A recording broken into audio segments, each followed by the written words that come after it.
Welcome to Money is Freedom, a podcast exploring how finance and freedom connect in our lives. Created from thoughtful research and narrated by Notebooklm AI, this series brings you clear, meaningful insights into finance and beyond. In episode 31 of Money is Freedom podcast, we delve into the concept of fiscal dominance and its implications for global economies. Fiscal dominance occurs when government debt levels and fiscal policies significantly influence monetary policy decisions, potentially leading to higher inflation and interest rates. We explore how governments can proactively manage debt to maintain market confidence and ensure economic stability. Hey everyone, welcome back.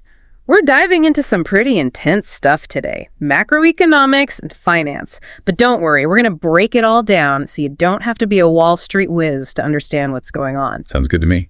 It's all about how government actions are shaping the markets, in ways we haven't seen in decades, Definitely. We're talking about big shifts, big changes. Our guide for this deep dive is this article from Crypto Daily. It's called The New Era of Fiscal Dominance. Interesting title. It really gets into it, like why the Fed hit pause on rate cuts, what's happening to our savings with all this crazy government borrowing, even how venture capital is being shaken up. So basically, this article is pointing to a major power shift in the financial world. Okay. I'm intrigued. Tell me more. Well, for a long time, the Federal Reserve, the Fed, they've been calling the shots, the monetary policy, but now it's different. How so? Government spending and borrowing are taking center stage. It's what economists call fiscal dominance. Yeah, fiscal dominance. That sounds kind of intimidating. It can be. It basically means that government spending and borrowing are now driving the economic bus instead of the Fed. So the Fed's lost control. In a way, yeah. It's like, imagine the economy as a car. Okay. I like this analogy. For years, the Fed's been the one at the wheel, controlling the speed and direction with interest rate policies. But now... What now? The government, with its massive spending plans, it's like they're slamming on the gas pedal. And the Fed's just trying to hold on. Exactly. And we're already seeing the impact. Persistent inflation, the Fed's recent pause on rate cuts. Right. It's all evidence of this power shift, this fiscal dominance thing. Right. And, the article actually compares the situation to the 1970s. Uh-oh. The 1970s, not exactly known for economic stability. Not really. That decade saw a lot of inflation and market volatility because of similar policies. And they say the U.S. fiscal deficit is even worse today. Much worse. Yeah. Which means even if the Fed tries to lower interest rates, those long-term rates, the ones that affect mortgages, business loans, they're probably going to stay high. Most likely. It's like the government's borrowing so much money that it's creating this upward pressure on interest rates. No matter what the Fed does. Exactly. Wow. Okay. So that's one piece of the puzzle. What else does this article highlight? Well, it also dives into this thing called the reverse repo facility. The reverse repo facility. It's basically a tool that the Fed uses to manage how much money is circulating in the market. Think of it like a giant piggy bank. Oh, a giant piggy bank. For who? For financial institutions. They park their extra cash there. Got it. So what's happening with this piggy bank? Oh, it used to be overflowing, like over $2.3 trillion. Seriously? But now it's practically empty. Empty. Wow. Okay. Why does that matter? Because it means the U.S. Treasury now has to go directly to the markets to borrow money. That can pull liquidity away from other places, like the stock market, even crypto. Oh, no. That doesn't sound good. It can lead to higher long-term interest rates and even more instability. So it's like the government's competing with everyone else for money. You got it. Wow. And then there's this whole concept of inflationary deleveraging. Inflationary deleveraging. That sounds a bit counterintuitive. Usually when you think about getting rid of debt, deleveraging, you think prices would fall, right? You would, but that's not what's happening. The article argues that we're seeing the opposite. So instead of a sale at the store, things are getting more expensive. Basically, the government is borrowing so much that it's increasing the amount of money in circulation. Right. And when you have more money chasing the same amount of goods and services, you get inflation. Okay. I'm starting to see the problem here. So we've got the government driving up interest rates, draining liquidity, and potentially fueling inflation. It's a lot. What can anyone do about it? Well, there's this other thing the article points out. The Fed is quietly restructuring its balance sheet. What does that mean? Instead of holding a lot of long-term bonds, They're switching to more short-term T-bills. So they're like rearranging things behind the scenes. Exactly. It's all about giving the Treasury some breathing room to refinance its debt without officially restarting quantitative easing. Quantitative easing, that's like printing more money, right? Pretty much. Yeah. So they're trying to avoid that. It's a delicate balancing act. Yeah. And it's making a lot of investors nervous. I bet. All right. We've covered a lot already. Fiscal dominance, disappearing liquidity, inflation on the rise. I'm starting to get a little worried about my own wallet here. I hear you. It's a lot to take in. But that's what this deep dive is for, understanding the forces that are shaping the financial world so we can make informed decisions. You know what? Before we move on to part 2, where we'll explore how all of this is impacting venture capital and private equity, any last thoughts for our listener? I think the big takeaway here is that we're in uncharted territory. This new era of fiscal dominance, it's changing the rules of the game. What worked in the past might not work now. And that's why it's so important to understand these trends. Right. Okay. Well said. So folks, stay tuned because it's only going to get more interesting from here.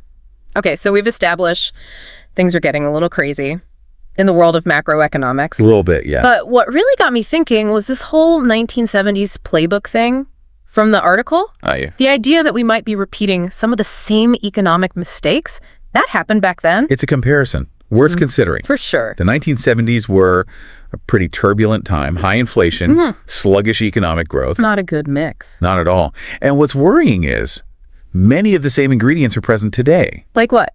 Well, the article talked about how back in the 70s, the U.S. government was spending heavily on things like the Vietnam War. Social program. Right. And that, combined with Yeah. loose monetary policy. From the Fed. Exactly. It really fueled inflation. Yeah. And just like back then, we have global events adding fuel to the fire. Oh, yeah. Like what? In the 70s, it was the oil crisis.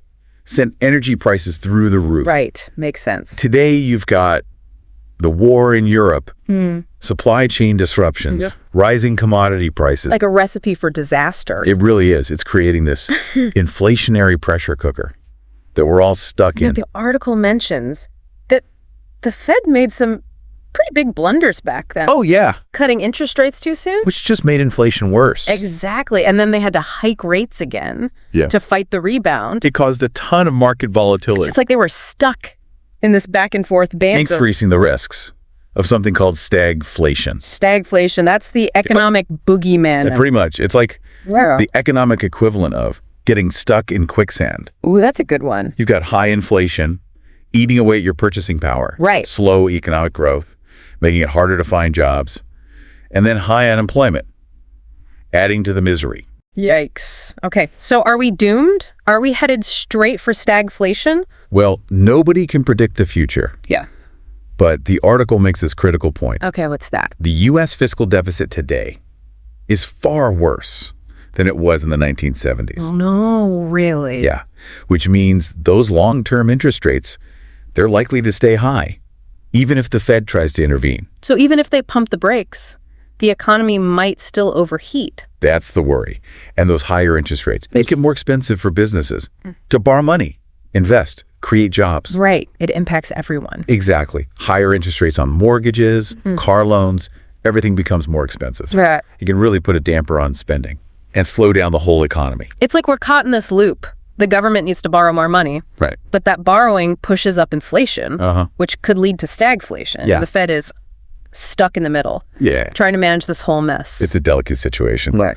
But understanding these historical parallels and these potential risks is crucial. We need to adapt to this new reality. So how do we do that? Does the article offer any advice? It does. It emphasizes holding assets that generate cash, Okay. diversifying into things like gold and Bitcoin, Right. and basically bracing for more volatility. Okay. What else? What else should we be talking about? One strategy that's often overlooked is focusing on companies that have pricing power. Pricing power. What does that mean? It means in an inflationary environment, the companies that can raise prices without losing customers, Right. they're in a much stronger position. They can maintain their profitability, even as costs rise. So I'm guessing we're talking about companies with strong brands, unique products or services, a really loyal customer base. Exactly. Think about those brands. Yeah. They're so ingrained in our lives, we don't even think twice about paying a little extra. Okay, so that's one strategy. What else? Well, there are also sectors that actually benefit from inflation. Oh, really? Yeah, for example, energy, Yeah. commodities, and real estate. They often perform well when prices are rising. They do. Think about it. If the price of oil goes up, energy companies make more money. Right. Makes sense. But how does real estate fit into this? Well, as inflation pushes up the cost of building materials and labor, the value of existing properties tends to rise as well. Oh, I see. Plus, landlords can often adjust rents to keep pace with inflation. So instead of fearing inflation, some investors actually seek it out. They do, because it benefits certain parts of their portfolio. Interesting. Okay, so we've got companies with pricing power and sectors that benefit from inflation. Anything else? And finally, in a world as unpredictable as this one, Right. being nimble and adaptable is crucial. Oh, for sure. The economic landscape can change quickly, and you need to be prepared to adjust your portfolio. So don't be afraid to make changes. Reevaluate. Stay informed. Exactly. Don't panic when markets dip, Right. but don't chase the hype when they surge either. Right. Do your research, understand the risks, and remember, this is a long game. This has been a wild ride through the world of fiscal dominance and its potential consequences. It has. Before we jump to part 3, any final words of wisdom for our listeners? You know, in times like these, knowledge really is power. I like that. By understanding the forces at play in the economy, you can make better decisions about your financial future. Okay. Good advice. And remember, it's okay to question conventional wisdom, challenge assumptions, seek diverse perspectives, and don't be afraid to think for yourself. Love that. We'll be back in part 3 to explore how this new economic reality is impacting the world of venture capital and private equity. Stay tuned. Welcome back. So we've talked about how government spending and borrowing are shaking things up, creating this whole new economic landscape. But what does it mean for startups and innovation? That's where venture capital and private equity come in, right? You got it. This new era of fiscal dominance, it's having a massive impact on how startups get the funding they need and how investors are making decisions. You know, the article pointed out that venture capital funding has dropped dramatically. Yeah, they said it went from $320 billion in 2021. Down to just $180 billion in 2024. And private equity, similar declines. That's a huge drop. I'm guessing those higher interest rates we talked about and that crowding out effect, they're playing a big role here. They are. It's definitely a tougher environment for startups to get funding. The days of easy money are over. You know, when startups could raise millions just with a flashy pitch deck. And a promise of future growth. Yep. Those days are gone. Investors are being a lot more cautious now. I bet. They want to see companies with strong fundamentals, a clear path to profitability, and something that can handle any economic storm, a competitive edge. So it's not just less money going around. Right. The investors who are still giving money, they're a lot more picky now. It's like the venture capital landscape is going through its own version of natural selection. I like that. And it's forcing both entrepreneurs and investors to adapt. The article highlighted some trends, showing who's winning and losing in this new environment. Okay. Well, let's start with the winners. Who's doing well in this new fiscal-dominated world? Sectors like AI, deep tech, and energy, they're attracting a lot of investment because they've got huge long-term growth potential and a certain resilience that's attractive right now. With all this economic uncertainty, investors are betting on these sectors to drive innovation and make money, even if the broader economy slows down. AI, deep tech, energy. Those do sound like pretty good bets. AI is transforming so many industries, and deep tech is tackling some of the world's biggest problems. Plus, the world always needs energy, right? It's like investing in the future, even if the present is a bit shaky. You got it. And then there's venture debt. It's actually becoming really popular because it's a way for startups to access capital without giving up as much equity. Wait, so it's like a loan, but specifically for startups? Exactly. It's a good strategy when funding is tight because it helps companies reach profitability without giving up too much control. Plus, venture debt often comes with warrants or options. Oh, so the lender can also benefit if the company takes off? Yep. It's a win-win. Okay, so we've got the sectors that are attracting investment and this rise in venture debt. What about the other side? Who's having a harder time getting funding these days? The article mentioned unprofitable unicorns, consumer startups, and leveraged buyouts. They're all facing some big challenges. Okay, let's break those down. What exactly is an unprofitable unicorn? That's mythical. It does, doesn't it? Basically, these are companies that reach billion-dollar valuations based on fast growth and grabbing market share, but they haven't figured out how to make a profit. Investors used to be fine with that, though, right? They were, back when it was all about growth at all costs, but those days are gone. Profitability matters now. So the focus has shifted. It's not grow at all costs anymore. It's more like, show me the money. Exactly. And then you've got consumer startups. A lot of them rely on discretionary spending. Those purchases we make when we have some extra cash. Right. But when the economy weakens and inflation eats into our budgets, those are often the first things to go. So I'm thinking things like those subscription boxes that send you random things every month, trendy clothing brands, all those on-demand services we got so used to during the pandemic. You got it. Those are likely the first to struggle when people start tightening their belts. And then we have leveraged buyouts. LBOs, yep. Where private equity firms use borrowed money to buy companies. Right. But higher interest rates make those deals a lot more expensive, so their potential returns go down. So it really sounds like this new era, this fiscal dominance thing, it's separating the winners from the losers, the companies with strong fundamentals, a clear path to profit, and a bit of resilience. They're the ones getting the investment. And those that relied on easy money and hype, they're facing a much harder road. That's a great way to put it. It's all about being able to adapt and being resilient. For both entrepreneurs and investors, you got to be able to roll with the punches. If funding is getting harder to find and more selective, does that mean innovation will suffer?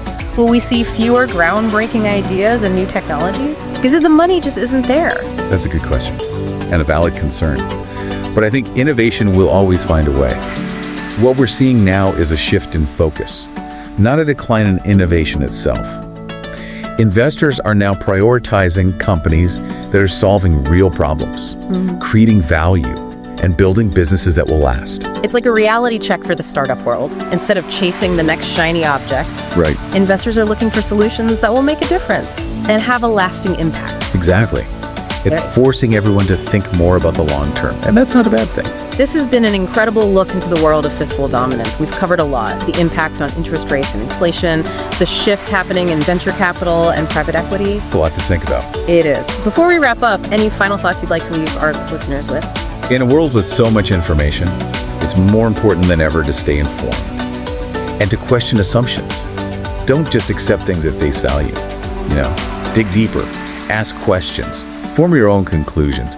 Knowledge is power, especially when it comes to navigating the financial world. That's great advice. Thanks for joining us on this deep dive into fiscal dominance. We hope you found it insightful, and we hope you feel empowered to make informed decisions about your financial future. Until next time, stay curious, keep learning. And remember, you have the power to navigate these changes.